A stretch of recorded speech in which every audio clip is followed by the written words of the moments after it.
اعوذ باللہ من الشیطان الرجیم بسم اللہ الرحمن الرحیم وننزل من القرآن ما هو شفاء ورحمة للمؤمنين ولا يزيد الظالمين إلا خسارا وإذا أنعمنا على الإنسان أعرض ونأى بجانبه وإذا مسه الشر كان يئوسا قل كل يعمل على شاكلته فربكم أعلم بمن هو أهدى سبيلا ويسألونك عن الروح قل الروح من أمر ربي وما أوتيتم من العلم إلا قليلا ولئن شئنا لنذهبن بالذي أوحينا إليك ثم لا تجد لك به علينا وكيلا إلا رحمة من ربك إن فضله كان عليك كبيرا صدق الله مولانا العظيم وصدق رسوله النبي الأمين الكريم ونحن على ذلك من الشاهدين والشاكرين. یہ سورہ بنی اسرائیل کے 9ویں اور 10ویں رکوع کی 6 آیات جو 83 تا 87 آیات پر مشتمل ہیں آپ کے سامنے تلاوت کی گئی ہیں. ان آیات کریمہ کا ترجمہ ایسے ہے: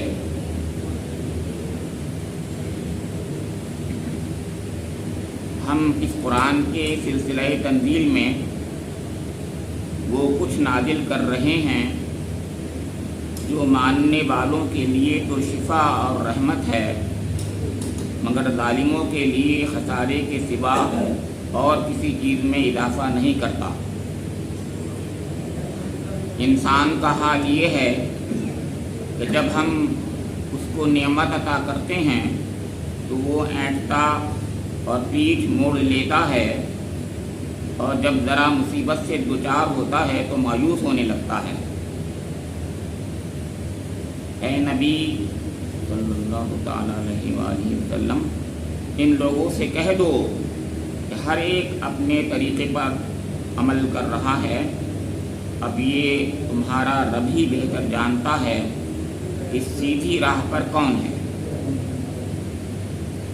یہ لوگ تم سے روح کے متعلق پوچھتے ہیں، کہو یہ روح میرے رب کے حکم سے آتی ہے، مگر تم لوگوں نے علم سے کم ہی بہرا پایا ہے. اور اے نبی، ہم چاہیں تو وہ سب کچھ تم سے چھین لیں جو ہم نے وحی کے ذریعے سے تم کو عطا کیا ہے، پھر تم ہمارے مقابلے میں کوئی حمایتی نہ پاؤ گے جو اسے واپس دلا سکے. یہ تو جو کچھ تمہیں ملا ہے تمہارے رب کی رحمت سے ملا ہے. حقیقت یہ ہے کہ اس کا فضل تم پر بہت بڑا ہے.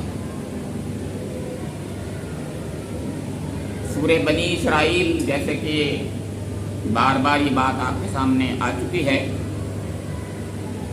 حضور نبی اکرم محمد مصطفیٰ صلی اللہ تعالی علیہ وآلہ وسلم پر مکہ مکرمہ میں ہجرت سے 1 سال پہلے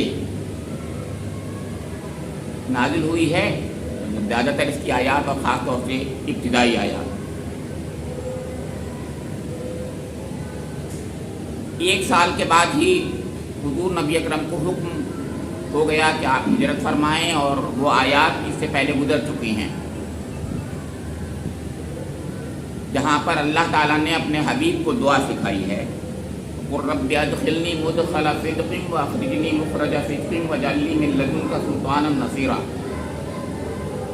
قُلْ جَاءَ الْحَقُّ وَزَهَقَ الْبَاطِلُ إِنَّ الْبَاطِلَ کَانَ زَہُوقًا. یہاں تک آج سے 3 ہفتہ قبل درس آپ نے سنا تھا، اور آج اس کی اگلی آیات ہیں.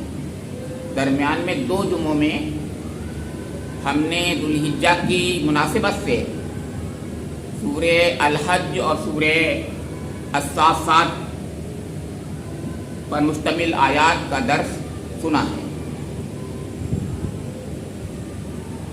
تو اب سلسلہ کلام پھر جوڑ رہا ہے وہیں سے. بس ذہن میں تازہ کر لیجئے پس منظر کو. پس منظر 1 سال پہلے ہجرت والا کیا ہوگا یعنی کیوں ہجرت آخرت کی جاتی ہے؟ انسان کون ایسا ہے جو اپنے وطن کو خیر بات کہہ دیتا ہو، چھوڑ دیتا ہو؟ مجبوریاں اس کو وطن چھوڑنے پر اور اس کے دشمن اور اس کے مخالفتیں مجبور کرتی ہیں۔ کوئی بھی وطن نہیں چھوڑتا جس سے وہ محبت کرتا ہو، اور سب لوگ اپنے وطن سے محبت کرتے ہیں۔ تو حضور نبی اکرم کو اتنا مجبور کیا گیا، اتنی سازشیں رکھی گئیں، اور آخری سازش آپ جانتے ہیں، ضرورت نہیں ہے بتانے کی، کہ یہ فیصلہ کر لیا گیا کہ آج رات میں آپ حضور نبی اکرم کا نعوذ باللہ کام تمام کر دیا جائے گا۔ اللہ رب کریم نے ظاہر اپنے حبیب کو بچانا تھا، وہ کار رسالت اور خاتم نبوت اور تمام چیزیں سب چیزیں آتی ہیں، وہ ایسا کیسے ہو سکتا تھا؟ وہ بتا دیا اللہ تعالیٰ نے، اور یہ کہا کہ آپ ہجرت تم کرو۔ کیا دشمنی تھی حضور نبی اکرم سے؟ ان کو کوئی دشمنی نہیں تھی، وہ تو حضور نبی اکرم کو حضور کی ذات کے مطابق، ذات کے لحاظ سے صادق اور امین کہتے تھے۔ لیکن اتنے دشمن کیسے ہو گئے؟ کیا چیز ایسی تھی جو جس کی بنا پر اتنے بڑے دشمن ہو گئے؟ صرف یہ بتائیے، اس کے علاوہ اور چیز ہو سکتی تھی؟ صرف قرآن پاک جو نازل ہونے لگا تھا، یعنی حضور نبی اکرم کو اللہ تعالیٰ نے نبی بنایا تھا اپنا، صرف یہ چیز ان کے لیے جو ہے گلے کی پھانس بن گئی، اور یہی چیز جو ہے دشمنی کا باعث بن گئی۔ تو دشمنی اصلی کیا چیز تھی؟ قرآن پاک کی دشمنی۔ تو قرآن پاک میں ان کے جو خیالات تھے، ان کے تصورات تھے، ان کی زندگی تھی، سب کچھ تھا، وہ اس پر چوٹ پڑ رہی تھی، اور ان کی جو خاص طور سے مکہ مکرمہ میں جو ان کی دھاک تھی، جو روح تھا، جو سرداری تھی، وہ خطرے میں پڑ رہی تھی گویا۔ تو یہاں پر اس روشنی میں سوچئے کہ حضور نبی اکرم کی ذات سے کوئی دشمنی نہیں ہے ان کو۔ قرآن پاک کے بارے میں وہ اس قسم کے سوالات اٹھا رہے ہیں کہ جس کی وجہ سے گویا قرآن پاک جو ہے وہ اللہ کی طرف سے نہیں آ رہا ہے، بلکہ حضور نبی اکرم کو بڑھ رہے ہیں۔ تو قرآن پاک اس کا جواب دے رہا ہے۔ اب دیکھیے گا، اور آج کے بعد اگلی آیت جو ہوگی، اگلی درس والی، بالکل وہاں چیلنج سامنے اللہ تعالیٰ نے کر دیا کہ قُلْ إِنِ اجْتَمَعَتِ الْجِنُّ وَالْإِنسُ، جن اور انسان مل کر بھی اگر بنانا چاہیں تو بنا کر لے آئے، اس کی ایک اگر بنا سکتے ہیں تو لے آئیں، اور سب کو آپس حمایتی سب کو اکٹھا کر لیں اور سب کو ملا کر کے کوشش کر کے دیکھ لیں اگر کر سکتے ہیں تو۔ اگر تم یہ سمجھتے ہو کہ یہ حضور نے بنایا ہے تو تم بنا لو، سب مل کے بنا لو، جتنے لوگ ہیں سب مل کے بنا لو، یہ ہے وہ چیز۔ تو وہ تو اگلی آیت اس درس کے ٹھیک بعد والی آیت۔ اس سے پہلے جو بات ہے وہ بھی سن لیجئے۔ تو اب اس میں مختلف ان کے اعتراضات، الزامات ہوں گے۔ اعتراضات میں، الزامات میں جو حضور نبی اکرم پر بظاہر اور ورنہ قرآن پر صاف طور سے ہیں، تو ایک سوال بہت بڑا ہے کہ یہ جو قرآن پاک ہے، یہ جو تم کہتے ہو کہ جبریل لاتے ہیں، یہ وحی آتی ہے، یہ وحی اور جبریل کیا ہیں؟ یعنی ماخذ وحی کیا ہے؟ یہ آپ جو کہتے ہیں کہ اوپر سے آتا ہے میرے پاس، یہ کیا چیز ہے؟ اس کی حقیقت کیا ہے بتاؤ، حقیقت کیا ہے بتاؤ، یہ سوال تھا ان کا۔ تو یہ اس کے اندر آج کی آیات میں آ گیا، اور اس کے بعد حضور نبی اکرم کو بظاہر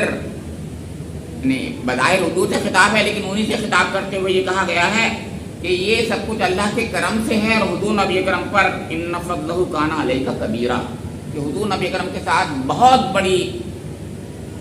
بڑا کرم ہوا ہے، اور وہ یہ کرم کہ اللہ تعالیٰ نے ان کو نبی بنایا ہے، اور نبی بھی کون سا؟ نبی آخر الزمان آپ کہیے۔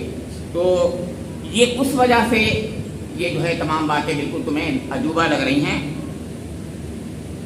تو اب یہاں پر حضور نبی اکرم کو تسلی بھی دی جا رہی ہے، جو دی جانی چاہیے، تو وہ ہے یہاں وَإِذَا أَنْعَمْنَا عَلَى الْإِنسَانِ أَعْرَضَ وَنَأَى بِجَانِبِهِ۔ تو اس سے ان کی تمام چیزیں، ہر آیت ایک دوسرے سے لنک ہوتی ہے۔ تو پہلی آیت میں سوچئے، فرمایا گیا ہے کہ وَنُنَزِّلُ مِنَ الْقُرْآنِ مَا هُوَ شِفَاءٌ وَرَحْمَةٌ لِّلْمُؤْمِنِينَ وَلَا يَزِيدُ الظَّالِمِينَ إِلَّا خَسَارًا۔ بہت بڑی حقیقت کا اظہار ہے۔ وہ حقیقت یہ ہے کہ اللہ تعالیٰ فرما رہا ہے کہ یہ قرآن جو ہے یہ مومنوں کے لیے شفا اور رحمت بن کے آیا ہے۔ اس میں تسلی کا پہلو مومنوں کے لیے ہوتا ہے بہت بڑا. انسانوں کے لیے, عام انسانوں کے لیے بھی اس کے اندر جو ہے اٹریکشن ہے, ہونا بھی چاہیے. اور اس کے بعد فرمایا ولا یزید الظالمین الا خسارا, جو ظالم ہیں ان کے لیے اس میں خسارہ ہی خسارہ ہوگا. ابھی اس کے جواب میں عرض کرنا چاہوں گا, وہ جواب یہ ہے کہ یہ نہ سمجھو کہ قرآن پاک کو جس نے سننے کے بعد نہیں مانا تو بس ایسے ہی رہ جائے گا وہ, بلکہ اب اللہ تعالیٰ کے فیصلے اس کے ساتھ دوسرے ہوں گے. اب تک ان کے سامنے اللہ کا کلام نہیں آیا تھا, اللہ تعالیٰ نے اپنا کلام نازل نہیں کیا تھا. اب جب کہ قرآن پاک نازل ہو چکا ہے, لوگوں کے سامنے کلام پاک آ چکا ہے, حجت تمام ہو چکی ہے. حجت تمام ہو چکی ہے کیونکہ 12 سال ہو چکے ہیں حضور نبی اکرم کو یہاں پر دعوت دیتے ہوئے. تو پھر اب فیصلہ ہو رہا ہے, اور فیصلہ میں نے بتایا کون سا ہجرت کا فیصلہ ہے. تو فیصلہ تمہارے حق میں بھی ہو رہا ہے کہ اب ان میں جو لوگ مانیں گے ان کے لیے شفا اور رحمت بنے گا اور بن رہا ہے, اور جو نہیں مانیں گے ان کو خسارہ ہی خسارہ ہے. اس سے پہلے کی آیات میں یہ بات آ چکا تھا کہ پیشن گوئی فرما دی گئی تھی کہ ایسے نہیں رہ جائیں گے یہ لوگ. چند دنوں کے بعد دیکھ لینا کہ یہ ہلاکت کے فیصلے ان کے لیے ہو چکے. اس میں بعد وقت سے کہہ دیا گیا تھا. اب اسی بات کو دوسرے انداز سے کہہ دیا گیا کہ ان کے لیے خسارے کی بات ہے. آپ سمجھ لو, قرآن پاک کو جو نہیں مانیں گے ان کے لیے خسارہ ہی خسارہ ہوگا. سوچ لو, اب ایسا نہیں رہے گا معاملہ کہ جیسے قرآن کے نازل ہونے کے پہلے سے معاملہ تھا کہ لوگوں کے ساتھ میں اللہ تعالیٰ کرم کا معاملہ کرتا رہتا ہے. اب نہیں کرے گا. اب جو مانیں گے ان کے ساتھ کرم کا معاملہ, جو نہیں مانیں گے ان کے ساتھ میں ہلاکت کا فیصلہ. تو فرمایا جا رہا ہے کہ دو چیزیں فرمائی کہ شفا ہے اور رحمت ہے مومن کے لیے. یہ شفا ہے, شفا کہتے ہیں تمام امراض. اور امراض کون سے والے ہوتے ہیں؟ یہ امراض جو ہوتے ہیں یہ وہ امراض ہیں جسمانی امراض کے لیے نہیں, بلکہ روحانی نفسانی کے جو امراض ہوتے ہیں, عقائد کی نوعیت کے جو امراض ہوتے ہیں ان کے لیے خاص طور سے. ہاں لوگوں نے یہ سمجھا کہ جسمانی امراض کے لیے جو قرآن جو ہے شفا ہے, اس کے لیے باقاعدہ اللہ تعالیٰ نے کہا ہے, یعنی اللہ تعالیٰ کا مقصد نزول یہ نہیں تھا. لیکن عقیدت کی وجہ سے لوگوں نے جب اس سے اپنے ان امراض کے لیے بھی کوشش کی اور پھونکا اور دم کیا تو اللہ تعالیٰ نے کرم کا معاملہ کیا کچھ لوگوں کے ساتھ میں. سورہ فاتحہ کے بارے میں آتا ہے, بہرحال آتا ہے, قل اعوذ برب الفلق قل اعوذ برب الناس کے بارے میں آتا ہے. حضور سے کہا گیا تو مطلب اس کا اثر دنیا میں جسمانی امراض پر بھی ہو جاتا ہے, لیکن مقصد اس کا وہ نہیں ہے. مقصد یہی ہے کہ جو اخلاقی بیماریاں ہیں, جو آپ کے عقائد کی نوعیت کی بیماریاں ہیں, ان کے لیے شفا ہے. اب عقائد کی نوعیت کی, اخلاق کی نوعیت کی کیا کیا بیماریاں ہوتی ہیں سب جانتے ہیں. عقائد میں شرک, کفر اور نفاق ہوتا ہے. تو شرک, کفر اور نفاق کو اللہ تعالیٰ جو ہے اس کلام پاک کے ذریعے سے یعنی اس کی ہیلنگ کرتا ہے, اس مرض کو جڑ سے نکال دیتا ہے. کفر کے مرض کو انسان کی قلب سے نکال دیتا ہے. اگر وہ اس کو سمجھ کر پڑھے, اگر وہ اس پر ایمان لے آئے تو حقیقت یہ کفر سے نجات مل جاتی ہے. شرک کے بارے میں اس کو معلوم ہو جاتا ہے کہ شرک یہ ہے اور اتنا قبیح ہے, اور وہ منافقت سے دور ہو جاتا ہے. ایسے ہی اخلاق رذیلہ جو کہلاتے ہیں, رذائل اخلاق جو ہوتے ہیں, جیسے کہ حسد ہے, کینہ ہے, بغض ہے, انسانوں کا انسانوں کے ساتھ میں ہوتا ہے عام طور سے. یہ ان تمام امراض سے بھی انسان کو چھٹکارا مل جاتا ہے. وہ اپنے رب کے ساتھ راضی برضا الہی ہوتا ہے, لوگوں سے حقیقت میں محبت کرتا ہے. وہ دیکھیے بغض و کینہ اور یہ تمام چیزیں کیا ہیں, یہ انسانوں کے درمیان میں شیطان کا یہ وسوسہ ہے کہ یہ مجھ سے آگے کیوں جا رہا ہے, یا مجھ سے میں کیوں پیچھے رہ گیا. تو بجائے اس کے کہ میں آگے بڑھ جاؤں, وہ کہتا ہے اس کو پیچھے کر دوں. اس کے بارے میں غلط خیال کر کے, اس کے بارے میں بدگمانی پیدا کر کے, اس کے بارے میں دوسروں کے سامنے غلط باتیں کہہ کر کے, یعنی اس کی تحقیر کر کے, اس کی تذلیل کر کے اس کو جو ہے گویا چھوٹا کرنا چاہتا ہے. چھوٹا تو نہیں ہوگا, چھوٹا تو خود ہی ہو. لیکن بہرحال یہ اخلاق رذیلہ ہیں, کینہ ہو, بغض ہو, حسد ہو, یہ تمام چیزیں وہی ہوتی ہیں. اس کو بھی قرآن پاک دور کر دیتا ہے, کیونکہ اللہ سے محبت پیدا کرتا ہے, تعلق پیدا کراتا ہے. اور اللہ سے تو یہ تمام چیزیں بہت چھوٹی ہو جاتی ہیں. انسانوں کے ساتھ انسانوں کا معاملہ کیا ہو رہا ہے, ٹھیک ہے ہر انسان اپنے راحت سے ہو رہا ہے, ہم کیوں انسانوں کے بارے میں سوچنے لگیں. ہمیں اپنی فکر کرنی چاہیے، ہمیں اپنے رب سے تعلق جوڑ لینا چاہیے. یہ ہے، اس لیے قرآن یہ پیدا کرتا ہے وہ چیز، تو وہ مسئلہ ختم ہو جاتا ہے. یہ ہے شفا. تو شفا کے بہت سے پہلو ہیں، تو جسے کہتے ہیں آپ کے مذہب کے میدان سے، اخلاق کے میدان سے، عقائد کے میدان سے جتنے بھی ہوتے ہیں، جتنے قسم کی برائیاں باطنی ہوتی ہیں وہ سب کو اللہ تعالیٰ اس کلام پاک کے ذریعے سے دور کر دیتا ہے. اصلی ہیلنگ پروسیس ہے اس کے اندر. اب دوسری بات کہا یہ رحمت ہے. جیسے حضور کے لیے فرمایا وما ارسلناک الا رحمۃ للعالمین، حضور کو رحمت فرمایا، موصوف صفت بن گئی ہے یہاں پر، یعنی موصوفی حضور نبی اکرم کو یعنی یہ رحمت بتا دیا گیا. ایسے ہی قرآن پاک کو رحمت کہہ دیا گیا. اللہ تعالیٰ کی رحمت کا نتیجہ اور مظہر ہے یہ، لیکن یہ رحمت ہی ہے. جیسے حضور رحمت ہے، یہ بھی رحمت ہے، تو یہ قرآن پاک رحمت ہے. اللہ کی رحمت مہربانیوں کا جو آخری یعنی عروج ہو سکتا ہے. عروج کی بات اب سوچیے وہیں پر، سورہ کا عنوان جو ہے وہی ہے عروج. تو اس کا عروج جو ہو سکتا ہے وہ رحمت، وہ یہ قرآن پیدا کرتا ہے.